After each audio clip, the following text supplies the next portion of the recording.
Yeah, a lot. That second half wasn't up to AFL standard, and our boys know that, and we know that as coaches we weren't good enough in the box.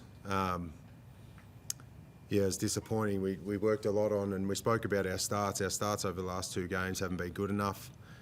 We rectified that, and to our boys' credit, the first half looked like a really tough fought game, a Richmond type game, and then we just lost our way. We lost a bit of spirit in the third quarter, and a little bit of scoreboard pressure, and then we like I said, that second half wasn't up to standard, and we've got some work to do. You mentioned it wasn't good enough in the box. What went wrong upstairs?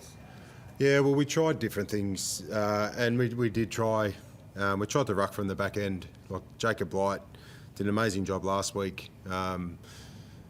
We sat down as a coaching staff whether we move him forward, and it's a lot easier to obviously ruck from the front end. We tried something different today to do it from the back end, and to his credit, the kid tries hard and does what he can, and around clearance it didn't affect us, but I think it just affected our synergy in our back end. They scored way too easily when the ball went inside 50 in the second half.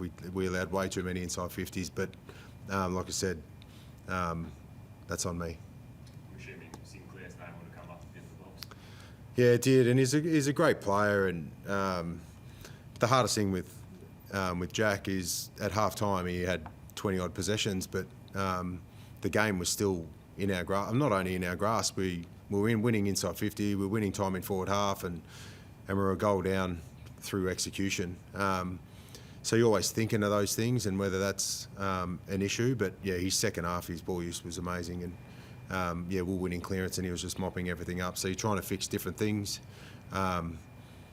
He had a great game, and everything we tried didn't work really. You've played 3 games now where you've played a half in sort of each. I know you never want to blame youth, but how much of that is a team that is just so young? Well, it is, and that's the reality of it. And we've spoken about this, that this could be an issue throughout the year, that we'll have some bumps and we'll have some great quarters or great halves or great games. It's just unfortunate the last couple of games we've gone and travelled interstate, and the first half wasn't up to standard. This week, our first half was, to their credit, we tried and we played the right way, and we just lost our way. So, the consistency element of that can be youth, but we're never going to take that as an excuse. Our boys know what the standard is, and they'll get to work during the week and try and rectify that. Ryan Mansell looked to have pushed, and unfortunately Liam O'Connell came concussed. What did you make of that collision? Oh, well, to be fair, I can't see in the box. The second row in the box is pretty hard to see, but I didn't see the incident and I haven't seen it. But based on previous incidents, I don't think that has been an issue. So hopefully ours isn't either. It was widely reported there was a memo sent out this month that clubs might be cracked down as rough conduct. You're not sort of across that and wary that this is the first incident that might be cracked down? Oh, well, I think they'll take every incident as it is, but when we had Samuel Lawler break his jaw, if it is a similar incident, it's pretty hard to change the rule during the season. So, as I said, if it's deemed inappropriate, we'll deal with it. But up until then, like I said, I haven't seen the incident. Must be happy with Toby's start to the season. The captain leading from the front has had a pretty good start. Yeah, he's trying. He's trying so hard, and that's why he's the captain. He's an amazing person, amazing character, and he's a very, very good ruckman. So we needed 2 of him out there today, and so to his credit, and to be fair, like I said, there's still some blue sky. Luke Traynor looked like an AFL footballer today. He looks like he's so calm at the level. He's playing with some real spunk, which is good.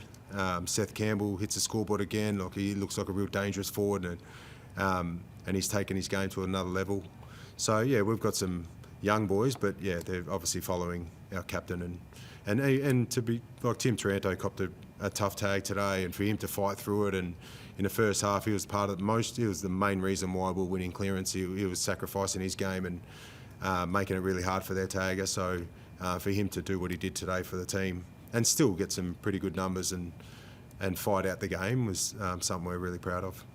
You mentioned coaching box before, and you talk about lessons for the group. What was probably the biggest lesson you took out of it as a coach in second? Yeah, like I said, I think it just made it really hard for Blighty today. That's a big call at AFL level to go and play on one of their best forwards and then move into the ruck and understand stoppage structures and things like that. So I think if we do that again, would change his starting position and let him just play forward, and we can rotate him more often. He's not trying to change out there. It's a pretty tough gig for the kid, but like I said, we got that one wrong, and I'll wear that. Do you expect Noah Boulder to be available when his suspension ends? Oh, no doubt. Yeah, we've handed down that suspension. We feel like that's the right amount of time. Like 6 games is a fair whack. He would have been handy today. So, we haven't changed.